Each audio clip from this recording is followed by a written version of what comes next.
Okay, perfect. I think we are live now. Great. Hi, everyone. I see that there are a few people still joining, so very happy to see this. So yeah, we might start by a little introduction to this event. I'm super happy to host. By the way, it's my first event at Surf, the first event that I host. So very excited about it. And yeah, so I'm very happy to welcome you all to this panel discussion. So the idea for this, and we were quickly chatting about this with the ladies here, is that I noticed that most of the webinars, of the panel discussions that are happening about tech and sales actually have very few female speakers. And this is something that happened also to us at Surf. We are building a series of webinars about sales, and we realized that we had literally no women, and moreover, it was Women in Sales Month last month, so a double bet for this.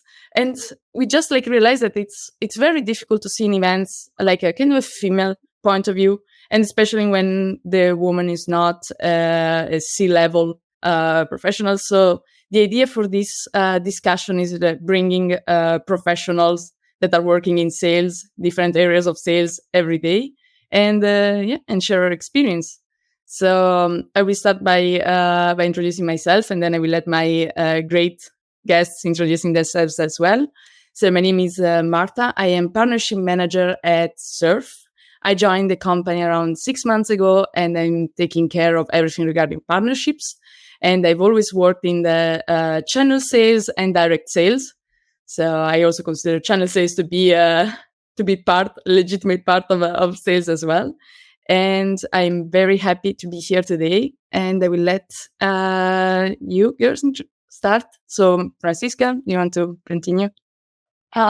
Sure. So my name is Francisca. I've been doing sales for the past 14 years in different areas, primarily in tech. I joined Amplemarket 1 year and a half-ish. And essentially, right now, we are helping clients with their outbound and doing it in a very personalized way. And, trying to approach, obviously, this area has changed so much. So we want to approach in a more personalized way and guaranteeing that you have access to good leads, essentially. Should I? Okay, Yeah. so I will take over now. I'm Carolina. I have been in sales for roughly 6 years now. I joined one of the legacy companies of my now employer, Dealfront, which at the time was called EchoBot, as an SDR in 2018 as a working student. And I quickly realized that I hated my studies, so I ended them to start in sales full time, which I did, and I never stopped because I love it. And 2019, I started to host the first sales podcast that was German speaking and hosted by a woman in Germany. So a few of you might also know me as Girl in Sales from LinkedIn. And I'm very happy to be here today because I think that women are not necessarily better in sales, but they are missing in sales, and sales, especially tech sales, is lacking a lot of women still. And yeah, I'm happy for today's panel. Cool. And I'll go next and last. I'm Bénédicte. You may hear it from my accent. I'm French, based in France. I'm a solution engineer at HubSpot. I've been with HubSpot for 7 years now, which is basically when I joined the tech world, and I've been in pre-sales for over 4 years now. I kind of feel like I ended up here by accident. We'll probably talk about that later. But I'm now part of the sales org in HubSpot, and I love it, and happy to share my experience here today. Nice. Thank you so much. Well, let's start from the start. And I have actually a very first question, which is actually what inspired you to pursue a career in tech and in the sales environment? And what do you enjoy the most about it? Who wants to start? I can go ahead. So it was quite the journey in my case, because initially I wanted to be a copywriter. and work in advertisement. I always loved tech. I have family members that worked in this background. So growing up, it was something that was always present. And, from a very young age, I loved going into internet, try to search stuff and understand different platforms. But essentially, I started in a marketing agency, so digital marketing agency. Was already doing sales at the agency and a little bit of CS of sorts. Then I had an opportunity to move to Web Summit, and that essentially is how it expanded for me, because I started talking with a lot of startups and different companies in the tech world, and also showing how the different industries are, using tech more and more, and how the different markets are seeing and approaching this aspect. And I always liked, the creating and building relationships with clients. So I think it was not the initial path, but I'm happy that I ended up here. Do you want to continue, Bénédicte, or should I? Sure. Happy to continue. So in my case, as I mentioned, I think I kind of ended up here by accident.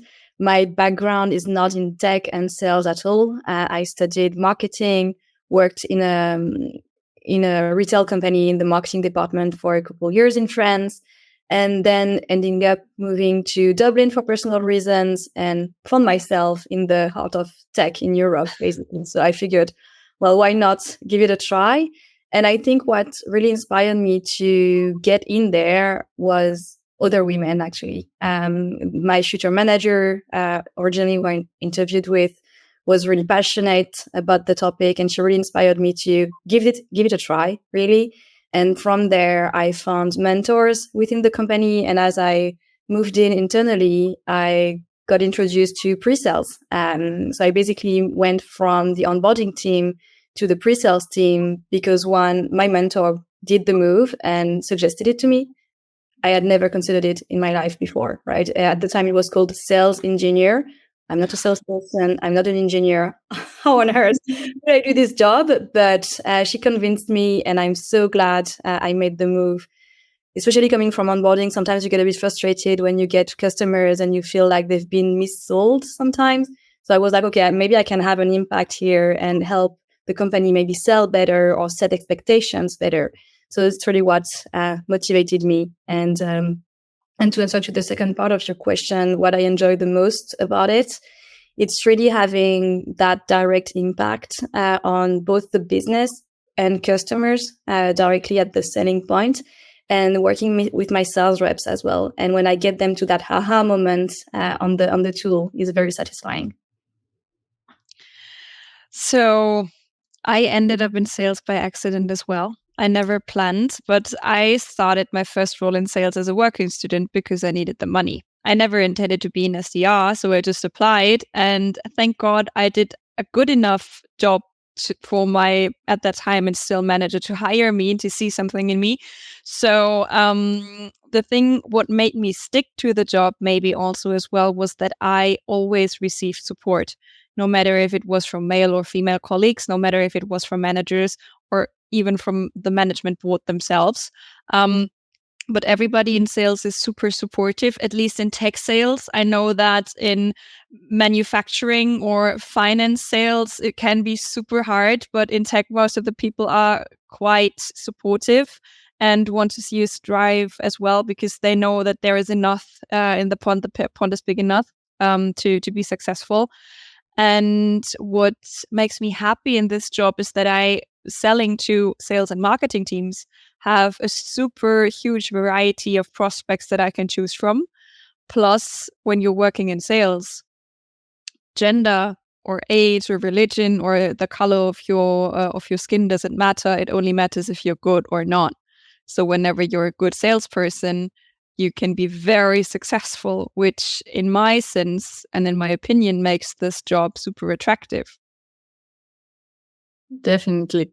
I love like there is one thing in common like between all of us is the fact that we arrived there like by different ways, but it was always an accident. Also, like I don't have anything to do with sales. Like at first, I was studying like art and the languages. I'm working as a translator, so I totally understand it. At first, I thought it was just a unique experience. Then I realized that actually everybody arrived like from different areas. So it's really nice to see us like this from your stories. And actually, there was like one thing that came up like in your like in all your answers, and it's like about the relationships, be it like relationship with the client, relationship with the team. So relationship is really really important in sales. And actually, this leads me to my next question. Like, if you have any techniques or any best practices, anything that you've used to build and maintain also strong relationships with your clients. Maybe we can follow the same order. So, throughout the years, one of the things that I feel it really helps is to be as transparent as possible. Obviously, this depends on the type of team that you have, the type of company that you have, and the type of sales that you are doing, and or the expectations of the company that you are in.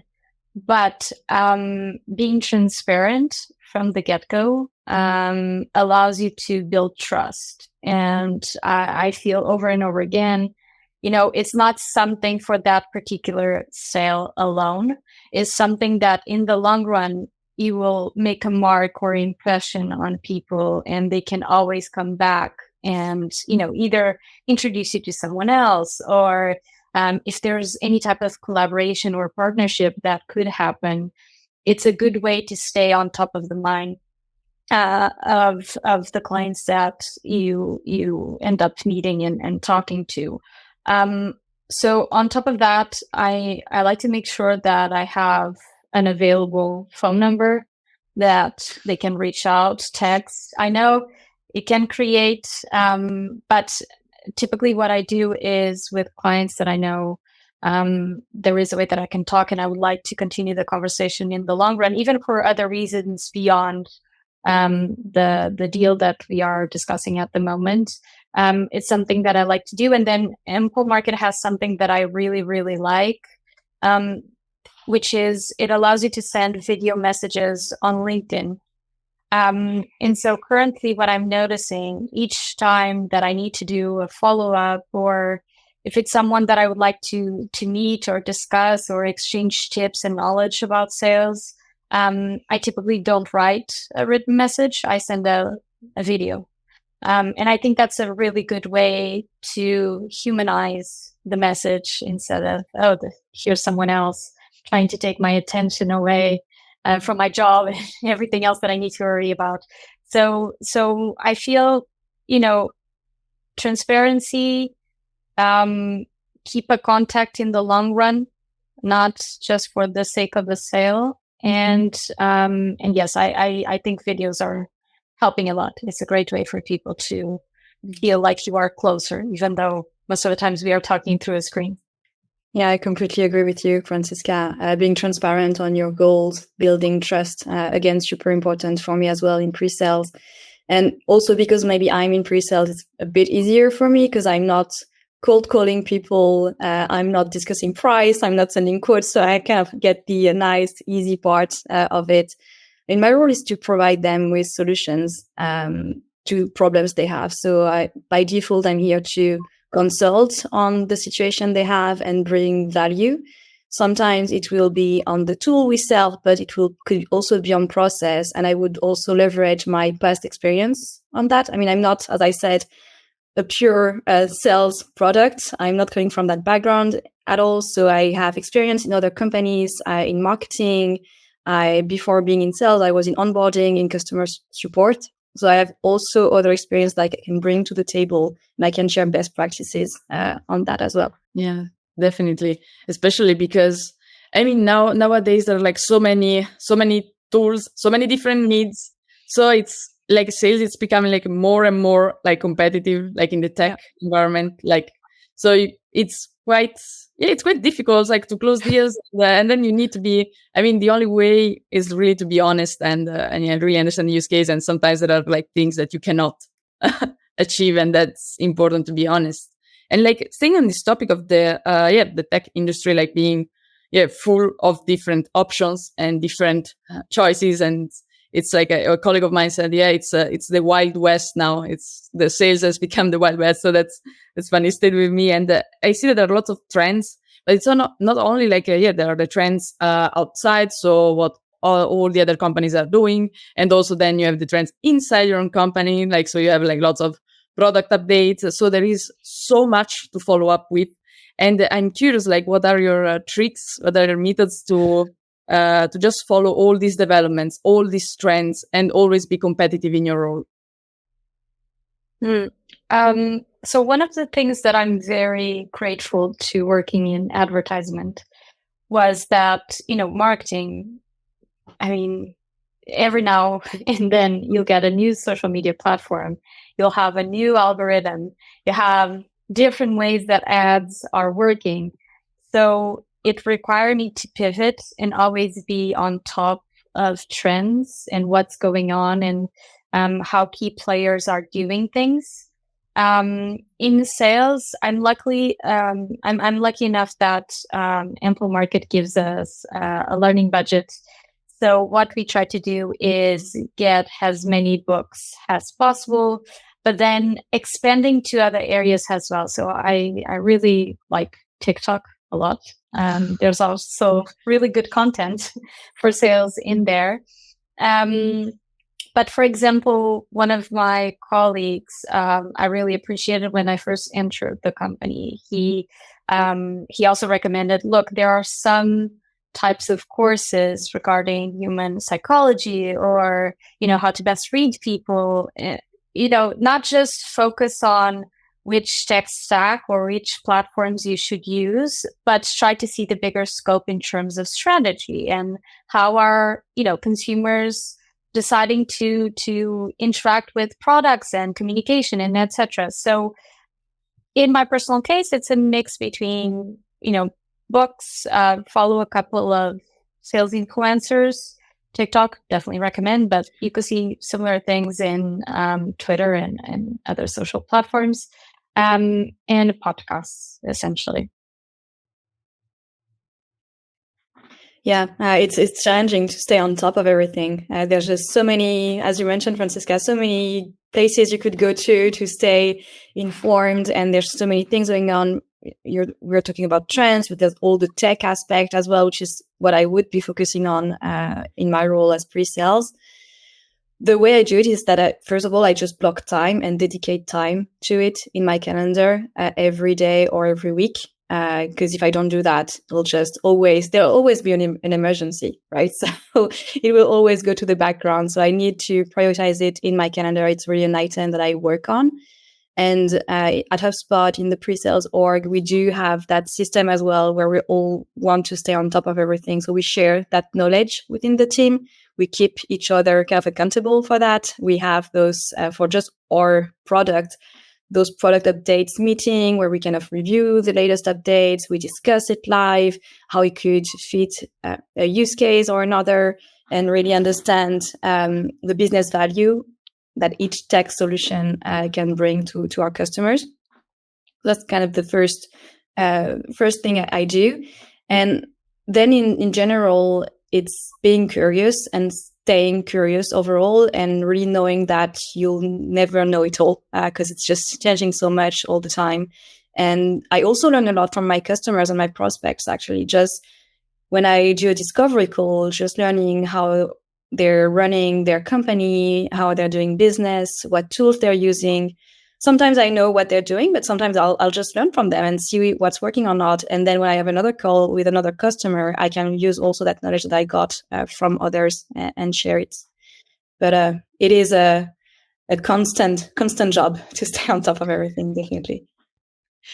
I really liked something that you just shared, Bénédicte, a part of the TikTok aspect that Francisca shared. TikTok is super important when it comes to sales content, but I'll just comment on that in a second. The thing that always assuming that you don't know enough and that you don't know it all also involves putting your ego aside. And this is something that I had to learn the hard way over the last 2 years. And I think that most of salespeople will experience this point in time when they need to leave their ego outside the door, just because when only focusing on your ego and when only wanting to get your thing over the line, get your wish fulfilled, you will never be successful in sales, because at some point you will have to step down and let the prospect shine. And this is something that's very important, and that also has a massive impact on yourself as a personality. And it also involves time that you spend working on yourself, not only working on your professional self, but on your true self and also your mental health, for example. At Dealfront, we also have those development budgets. We also have the possibility to get as many books on the company as we like, which is super awesome. But what I recently discovered is a new technique of getting all this knowledge out of books a bit quicker, which is reading the book and alongside listening to the audio version of it. So you're getting the book read to you, but you can also read it yourself, which speeds up the process of learning a bit, and which also makes it easier for you to just digest the knowledge shared in the books.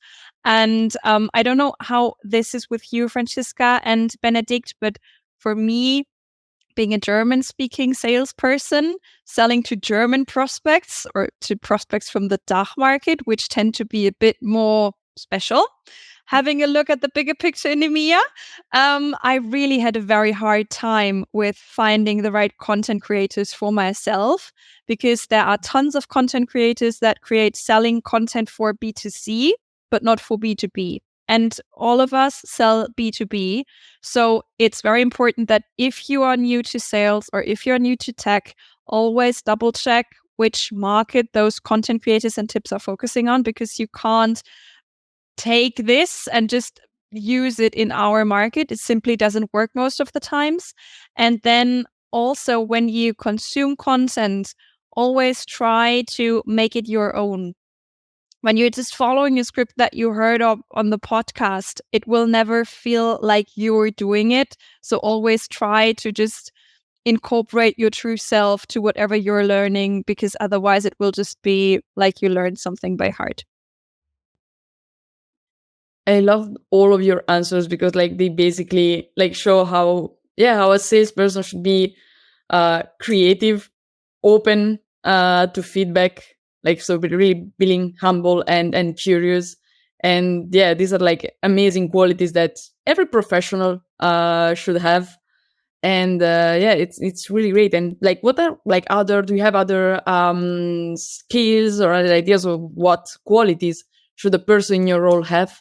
Something to add on this point? To be extremely organized. That will make your life so much easier, because obviously it depends a lot on the structure of the company that you have, the structure of your team. But in the end of the day, being organized with your pipeline, with the documentation, with internal communications between colleagues and what is shared within the company, all of those things, if you are able to have a structured way to go about it, it makes, it takes a part of the stress out of the job. And this is already a very stressful job as it is. So if you can be on top of that and guarantee that you know exactly at what stage you are with different things, that is quite helpful.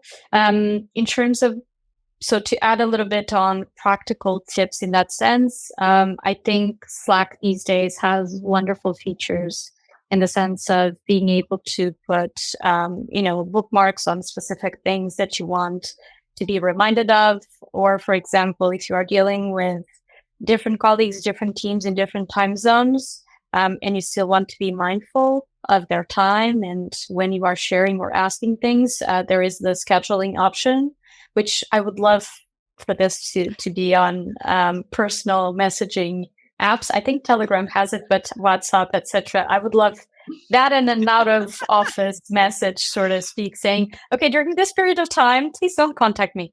Something within those lines. But I think Slack has really wonderful features in that sense to help you maintain a level of organization.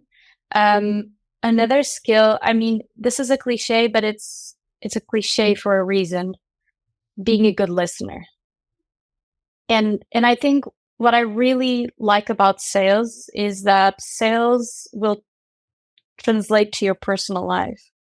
So if you know how to ask good questions, if you show interest in people, if you are able to active listening to what they are saying, what underlying behind what they are saying, and not listening for the sake of talking next, but actually listening and understand where the person is coming from is extremely valuable. And a good salesperson, I believe, needs to in the way that both of you also shared, to put the ego aside and, okay, my focus needs to be on the other person. It's not me showing how great I am or how an amazing salesperson I am. No, it's a service. It's an active service. So yeah, I would say those things are very important skills to have. Yeah, I can only agree with that. I love the Slack bookmarks and canvas and everything you can have in there. I use them all the time. To add to what you said, Francisca, one skill I would add is definitely stakeholder management. And when I talk about stakeholder, I don't talk only about your prospects and their team, but also your internal stakeholders and your partners. I think it's key that you can align a full selling team basically around a project, with your champion on the prospect side, with your pre-sales internally, or with any other consultant that you may have internally, and partners as well, making sure that everyone knows where we're going, is informed of any development on the deal, is super, super important. And also that everyone knows what they're doing here. Because sometimes, too often than not, I see people joining a deal, but they don't really know what they're supposed to do. And then there's some miscommunication and you start taking a role, but actually someone else is going to do that. So that's, for me, just so, so crucial. And I would add to that effective communication as well, especially in pre-sales, when you need to sometimes share quite complex concepts to audience that are not technical. So in tech, I think that's super important, being able to talk both to a developer and a CMO who has no idea how API works, right? So I think that's also super important to, again, keep that relationship with your audience, with your prospect, and keep that trust going all the way through. And a last one I wanted to mention that kind of echoes what you said, Francisca, on active listening. I think it's overall intellectual curiosity, whether it's your prospect sharing pains they have, but also anything that's happening around you in the tech ecosystem is very important. I also have to add something about this active listening part that both of you mentioned by now, which is also active listening to everything that's not involved in the deal. So if your prospect, for example, shares that they are a fan of this football club and you happen to see in the news that they just had a game on Saturday, just feel free to give your prospect a call or just ping them on LinkedIn or anywhere else and be like, hey, I just saw that your club won the match game. Congratulations, something like that, because it will light up their day. And it's just you stepping down, taking your ego aside, only fully focusing on your prospect and not on yourself, but it will bring the deal further without you having to do anything sales related with it. So that's something that I just wanted to add because I really fancied what you both shared already. And one thing that I want to share as well is be mindful with yourself, because salespeople tend to be overworked, sleep deprived, and full stressed. Current research and studies that I use for a couple of my keynotes has shown that salespeople are the most stressed people in the business world, and over 68% of the sellers never hit target 68%, that's like almost 9 out of 10 sellers tend to miss their targets, leading them to be massively stressed and massively endangered for burnout, for example, or something like that, as at a very young age. So just also making time in your day for yourself, of course, when you're in a relationship, for your partner, for your children, for your family and friends, of course, but also taking time for yourself every single day, no matter if you officially block like 60 minutes in your calendar where you only walk around listening to a podcast that is not work related, or if you're meeting with friends at the gym every second evening, but you have to also prioritize yourself and your health. Otherwise, you won't be able to do the job for more than 10, 15, or 20 years. Definitely very, very important, this point. Thank you for mentioning it. It's something actually when I was working with Francisca at Pipe, there was something that we were talking a lot about, like really keep a work-life balance, and you will see that your personal life gets better, and also you get better at what you're doing, and you risk, like if you don't do this, you just risk to lose interest in what you're doing, and then also like doing the job becomes very difficult. So absolutely, like the work-life balance is fundamental here. Thank you for mentioning this. And I want to jump like on a question, so really on point, because we're still talking about women in sales, but also women in tech, and women in the working space overall. So have you ever faced in your own personal experience, or like have you also witnessed like some gender related like challenges, and how did you address them? Yes. Yes. So it was never, and I experienced this in different environments, with people from different countries. So it's not something that you can say, oh, it's very specific, this type of region. No, it happened with different types of regions. It's not something that is super, how can I put it? It's not obvious, but if you are a woman, you know exactly how to identify when someone is being condescending, or someone is explaining something to you that you already explained. You said exactly the same thing. And the person speaks over you saying the exact same thing as if they are explaining that to you. So, that type, or for example, when you get someone trying to overcomplicate the way they are explaining something to you to make it look more serious, but in reality, you already understood what's being said a long time ago, and you're just out of the sake of being polite, because that's also something that it's very expected. You need to be polite. There's a certain type of expectation towards how you should behave that are a little bit different. And the way that I overcome these, across my career is to not react. I don't react, to be able to remain calm, which sometimes is not an easy thing to do. And use your knowledge, use your know-how to show why you are where you are and why you are doing what you are doing. It's tough. It's not easy, especially on those days where, you're tired. There's a lot of things going on that you need to worry about. There might be some physical conditions that you need to deal with. And so it requires an extra effort from your side to remain calm and have composure, but I think it's crucial, and it has helped me quite a lot throughout my career. Yeah, looking at everyone's reaction, I think we've all experienced it. For sure.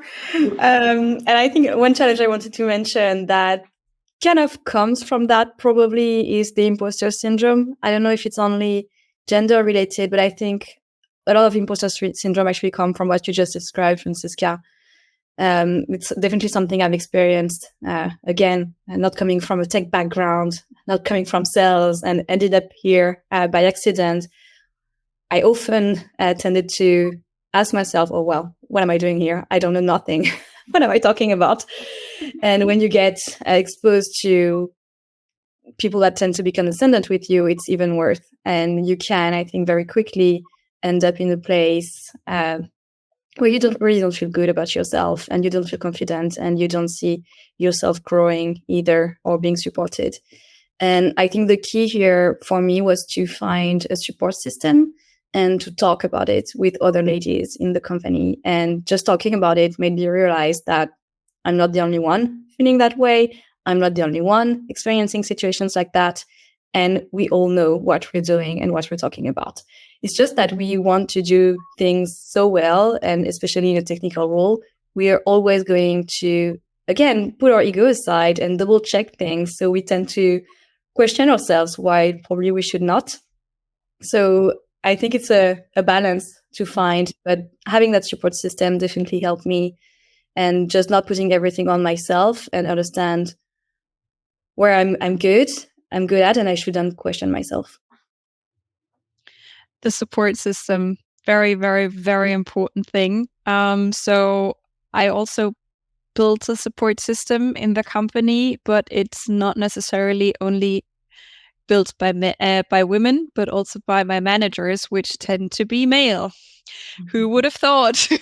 And I'm very, very happy and thankful for all the men that have led me over the last 6 years, because I learned so much from them, and they just supported me every single day. No matter what I asked them, they always had an answer. No matter what I wanted from them, they always supported me. And I would say, of course, as you already mentioned, Francisca and Bénédicte, there are situations where it's underlying that you as a woman, most of the times by a male prospect who is like 2 times your age, but who is the respective signer. So you will have to loop into the deal. Otherwise, you will lose the revenue. So you're in this meeting, and there are underlying aspects of them looking down on you. But there are also very upfront aspects of them looking down on you. And I just want to share this situation because it occurred to me on my first year being an AE, 2019. I was 20 at that time. 20. And I had this lovely prospect. We had a very good relationship. He had 2 daughters, or has 2 daughters my age. He was like, I love your podcast. I love this initiative that you're starting. La la la. We had the discovery call, we had the demo, we had the trial, everything went smoothly. And then all of a sudden he ghosted me. And after 2 weeks, I got a message from my manager, Carolina, we have to talk. Because my prospect behind my back reached out to my manager asking for him to assign the deal to somebody else, preferably a male colleague of mine, to have the right support for this case. And thanks to my support system, circling back to what you just said, Bénédicte, I had the opportunity to fully forward the deal to one of my male colleagues, because my manager knew that whenever he let me work on the deal, still, he knew that the relationship would have tarnished. And we didn't want that. So we transferred the deal. I never spoke to this prospect ever again. He never apologized, because he didn't know, or he doesn't still know, that I ever heard of that incident. But sometimes you have to acknowledge that you can't change people. You can't change a whole generation.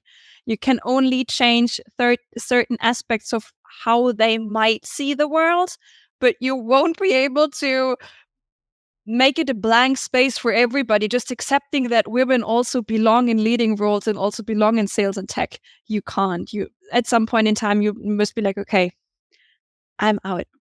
Mm-hmm. And also for the sake of yourself. Yeah, it is said that, like what I always like when I think about this case, I say, okay, yeah, that's right. What you mentioned, like Caroline, is like, I cannot change like everyone. Like, it's like I'm just doing the best in my position, and yeah, I mean that's what you can do, and like be the best of the job, like for for yourself first, and then like it's a process already. You were already mentioning this, Karine, at the very beginning, like that sales and tech became quite equalizer. Like we are getting there, compared like way faster and better compared than like sales in other industries. So yes, that's like my message of hope that this process will go on, and yes, that we won't have to face like situations like that. Yeah, fingers crossed. Really, just like in a close, like to close this discussion, like since we already mentioned, like we came all from different areas, we arrived to what we are doing like by accident, basically. There are like other people who might follow like the same path as us, as other young women. So like, what would be the advice that you would give to someone, to a girl who wants to start a career in tech and specifically in sales? One of the things that I was always very fortunate, obviously I'm including you, Marta, and Patricia that also works with you, but I was happy to always be very lucky with all of the women that I worked with in all of the companies that I was in. I never felt, we were up against each other. On the contrary, it was a very good support system, as you mentioned. And one of the things that I've been doing ever since, and I feel it's extremely important, and I would recommend, is try to find someone within the company that you are in that is open enough to take you under their wing and explain how things work, tips, and try to learn as much as possible from them in general, not just, about the product or the type of procedures that you have, but in general. In my personal case, I always felt it was quite helpful to do this with a woman, mainly because the experiences, the type of pressures, all of these things that we have discussed, I felt they would understand a little bit better, as though I've worked with really incredible managers. And something that I would recommend is, I do this, and we talked about this before. Make sure that you always do shout outs to the ladies in your company, because sometimes there's a lot of talent that is underappreciated. I don't think most of the times it's something that we do on purpose, or it's done on purpose, like we were talking in the beginning. But you don't see, ladies from different teams, and especially sales, that are definitely killing it to get the recognition. So it's something that I always try to make sure that within the company, I tell them as many times as I can how much I appreciate working with them, how much I appreciate the help that I get from them. When I was working with Marta, for example, all the different ideas that she brought to the table, I was very lucky to witness that, and making sure that you share that, because sometimes, we are all struggling, and it's good to know that other people are taking notice and they might be going through similar things. So to have that level of confidence within the women in your teams, I think it's very important. And then a summary of what we said: stay curious. It's extremely important. Never assume that you know everything, especially, in our industry. Things change every single day. So today, sending emails is great, and doing LinkedIn outbound is fantastic. And then in a couple of days, it's going to be cold calling, or next year it will be something different. And also, like you mentioned, Carolina, it's understanding the different markets, understanding the different cultures, understanding who you are talking with. That's extremely important, because that way you can pivot and adapt according to those people. So yeah, these would be my biggest recommendations.